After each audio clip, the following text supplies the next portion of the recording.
Russie. Regardez ces images qui font la fierté de Moscou ce matin. Le tir réussi d'un missile balistique Sarmat, capable de raser, nous dit-on, un territoire grand comme la France. Est-ce une simple provocation ou un avertissement à prendre très au sérieux? Avant de nous entendre, écoutons Vladimir Poutine. C'est véritablement une arme unique qui va renforcer le potentiel militaire de nos forces armées et qui fera réfléchir à deux fois ceux qui essaient de menacer notre pays avec une rhétorique déchaînée et agressive. Voilà pour les déclarations du président russe. Vous allez nous dire ce que vous pensez de ce missile et de ces annonces, parce que les deux sont très importants. Juste avant, pour bien comprendre, Nivin Potros, expliquez-nous ce qu'est ce Satan 2. Satan 2 ou Sarmat selon son nom officiel, c'est tout simplement le plus gros missile jamais conçu, plus de 200 tonnes avec une vitesse de pointe qui peut atteindre les 7 km par seconde. Pour vous donner un ordre d'idée, s'il est tiré depuis Moscou, il peut atteindre Paris en seulement 6 minutes. Selon le Kremlin, ce missile en fait pourrait atteindre tous les points de la Terre puisqu'il n'y aurait pas de limite en matière de portée. Selon le Kremlin, sa portée serait plutôt comprise entre 11 000 et 18 000 kilomètres. Alors hier, un premier essai a eu lieu avec une distance beaucoup plus modeste puisque le missile Satan 2 est parti de la base de Plentstek, direction celle de Kamachka. On est environ à 5 000 kilomètres de distance. Et la particularité de ce missile, c'est qu'il peut changer de trajectoire, y compris juste avant d'atteindre sa cible, ce qui évidemment le rend très difficile à intercepter, voire même impossible, impossible d'échapper aux armes de défense anti-missiles, d'autant plus qu'il peut atteindre une cible à 10 mètres près. Quand on sait qu'il peut être tiré de 18 000 km, évidemment, c'est très impressionnant. Il pourrait être équipé d'une dizaine de têtes nucléaires avec une puissance maximale de 50 mégatonnes. Pour vous donner un ordre d'idée, c'est 2000 fois plus puissant que les bombes qui avaient été larguées au-dessus d'Hiroshima et de Nagasaki. Alors, ce qu'il faut savoir pour l'instant, c'est que Satan 2 est en phase d'essai. Selon les experts, il faudra vraisemblablement plusieurs années pour qu'il soit vraiment opérationnel. Et puis, une autre précision qui a également son importance, ce projet, il ne date pas d'hier, il ne date pas non plus de la guerre en Ukraine, puisqu'il fait partie d'un projet plus global qui a été officiellement présenté en 2018. Merci Nivin pour ces explications très précises. Satan 2, 2000 fois plus puissant que les bombes qui ont été larguées au-dessus d'Hiroshima et de Nagasaki. Amiral, est-ce que cette démonstration de force qui a été faite par Moscou doit nous inquiéter ? C'est toujours inquiétant de voir développer comme ça des missiles de cette importance, surtout que militairement parlant, c'est quand même surprenant. C'est beaucoup d'argent pour des effets assez disproportionnés. On imagine difficilement de pouvoir utiliser autant de bombes avec autant de puissance sur un objectif quelconque. Bon, surtout mettre tout ça sur un seul missile, c'est surprenant parce qu'un seul missile, c'est un seul objet qui part. Après, il emporte effectivement une dizaine de têtes. Certains disent 12 têtes nucléaires. Et puis on peut imaginer qu'il y aura plusieurs objets, effectivement, pour affronter les défenses antimissiles. Bon, on est bien loin de pouvoir taper dans le monde entier, puisque, comme vous le savez, la Terre fait 40 000 km de circonférence. Donc, c'est pas comme ça qu'on va y arriver. Mais effectivement, ça peut dissuader et on peut tirer sur les États-Unis si on a des silos qui sont plutôt du côté du Kamchatka, d'ailleurs, que du côté de Plesetsk, ou alors il faudra tirer au-dessus de la calotte glaciaire. Bon, bref, c'est une arme comme il en existe déjà. Les Russes ont déjà, faut le rappeler, ils ont 1550 têtes utilisables aujourd'hui. Donc voilà, il n'y a vraiment rien de nouveau. On est là dans le discours de la dissuasion, du fort au fort, entre les États-Unis d'Amérique et la Russie. Dans le communiqué du Kremlin, on parlait plus du Royaume-Uni que de la France. Message sans doute à l'intention de Boris Johnson, qui en fait beaucoup en ce moment contre la Russie. Mais voilà, nous avons la force de dissuasion avec des missiles tirés depuis des sous-marins nucléaires lanceurs d'engins et qui sont précisément pour que M. Poutine sache que s'il venait à utiliser cette arme contre nous, eh bien, lui aussi, il aurait des dégâts considérables, des dégâts inacceptables.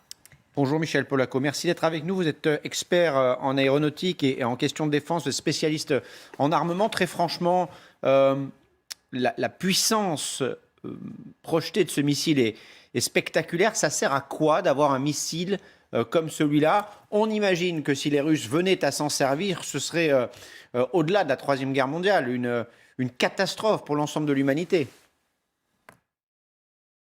Alors je crois que l'interprétation qu'on en fait est exactement celle que voulait Vladimir Poutine, c'est-à-dire renforcer l'image de la dissuasion nucléaire soviétique, c'est-à-dire utiliser l'autre pied ou l'autre bras de sa défense. D'un côté, il a ses forces classiques qui opèrent actuellement en Ukraine. D'un autre côté, à un moment donné, était posée de part et d'autre la question de l'armement nucléaire.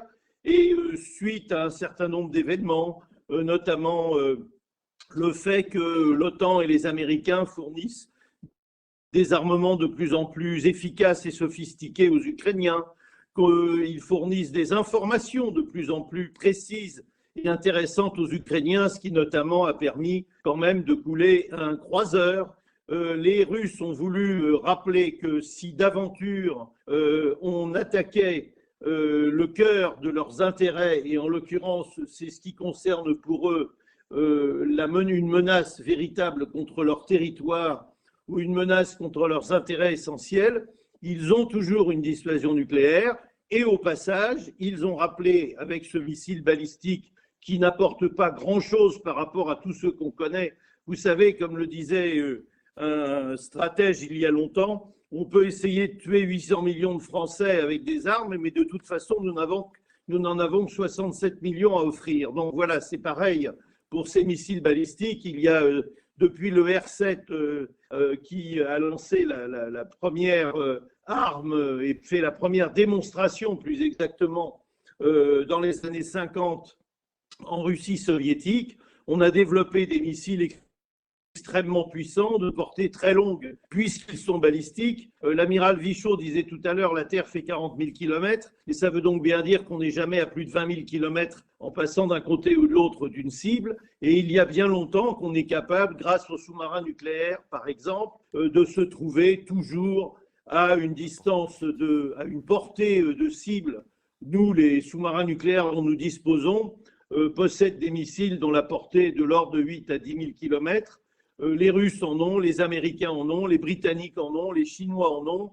Et ce n'est pas parce qu'on ajoute 12 têtes au lieu de 6 têtes ou 8 têtes que ça change grand-chose. Simplement, c'est un message aux Américains d'abord et à l'OTAN ensuite pour dire nous avons modernisé la dissuasion nucléaire soviétique, qui donc est maintenant une dissuasion nucléaire russe entièrement autonome et toujours aussi puissante et même encore plus puissante. C'est donc un message extrêmement politique. D'ailleurs, ils ont respecté les règles, c'est-à-dire qu'avant de tirer ce missile, ce test, ils ont prévenu les Américains et les autres possesseurs d'armes nucléaires dans le monde de manière à ce que ça ne puisse pas être pris comme un tir réel, mais que ce soit clairement pris comme un tir d'essai.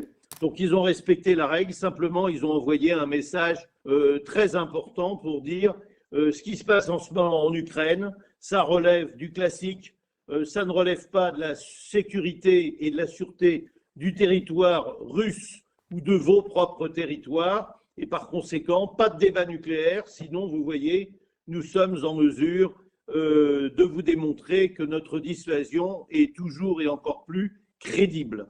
Michel Polaco, on a bien compris en vous écoutant que ce tir de missile est destiné à faire peur. Hein, c'est le message politique envoyé par Vladimir Poutine.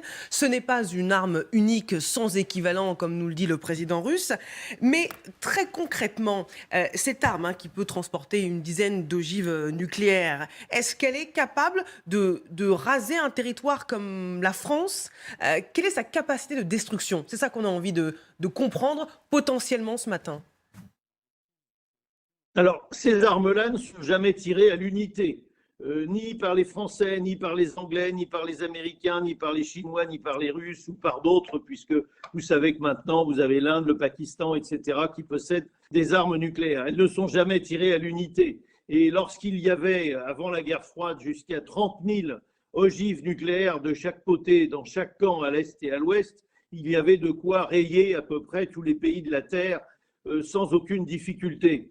Et il n'y a absolument aucun intérêt à faire des destructions massives avec une seule arme, sachant que, au contraire, la capacité de pénétration de ces armes, qui est considérable, puisqu'elles sont quasiment ininterceptables, est encore plus grande à partir du moment où on en tire plusieurs à la fois. Donc je pense que, si vous voulez, il ne faut pas surinterpréter la puissance gigantesque de cette arme russe. Vous savez que ce sont les Russes qui ont tiré la plus grosse, enfin essayé, la plus grosse bombe nucléaire qui a jamais été fabriquée dans l'histoire, qui faisait plus de 50 mégatonnes. Je pense que restons-en là, comprenons le message et de notre côté, rappelons aussi aux Russes que nous avons la capacité, même nous les Français, en dissuasion du faible au fort, mais les Américains en dissuasion du fort au fort, de causer des dégâts insupportables à la Russie au cas où d'aventure elle déciderait de faire emploi de cette arme,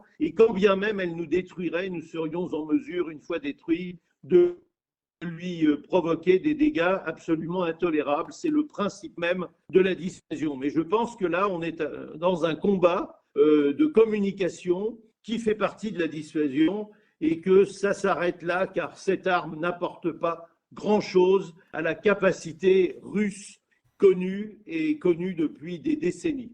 Merci Michel Polaco. Merci beaucoup d'avoir pris le temps de nous répondre en direct ce matin sur LCI. Michel Polaco nous dit cette arme, c'est un message. Lequel ? Là, nous sommes dans la parfaite démonstration de la 5e génération de la guerre, c'est-à-dire on utilisait toujours de moyens pour la guerre d'information, pour la guerre sur le terrain, en utilisant avec l'artillerie de différentes méthodes, avec les satellites, etc. Donc pour moi, dès le début, ça a été et ça continue à être un message qui est d'ailleurs dans la continuation du discours de Vladimir Poutine, lorsqu'il a dit il y a quelques années il ne voit pas le monde sans la Russie. Donc à mon avis, c'est un message pour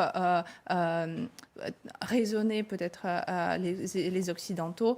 Mais bon, pour le rappel, cette guerre, elle a été bien débutée par la Russie en violation de toute convention internationale et toute règle de guerre internationale. Il continue à le faire.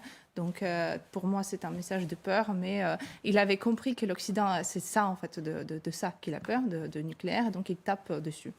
Amiral, vous vouliez rajouter sur la capacité de destruction de ce missile? En fait, ce que je voulais dire, c'est précisément que c'est un peu la réponse à la destruction du Moskva, du navire amiral de la flotte russe. Il s'agit de montrer aux Russes et au reste du monde que la Russie maîtrise encore parfaitement ses armements, qu'elle est capable d'utiliser des armements que les autres n'ont pas, et par conséquent que techniquement, elle est toujours à la pointe du progrès. C'est une réponse à cet événement, c'est une réponse aussi à toutes les accusations contre la capacité technique de l'armée russe. Et une réponse à la fois interne et externe, c'est bien ce qu'il faut, à mon avis, comprendre dans ce message-là.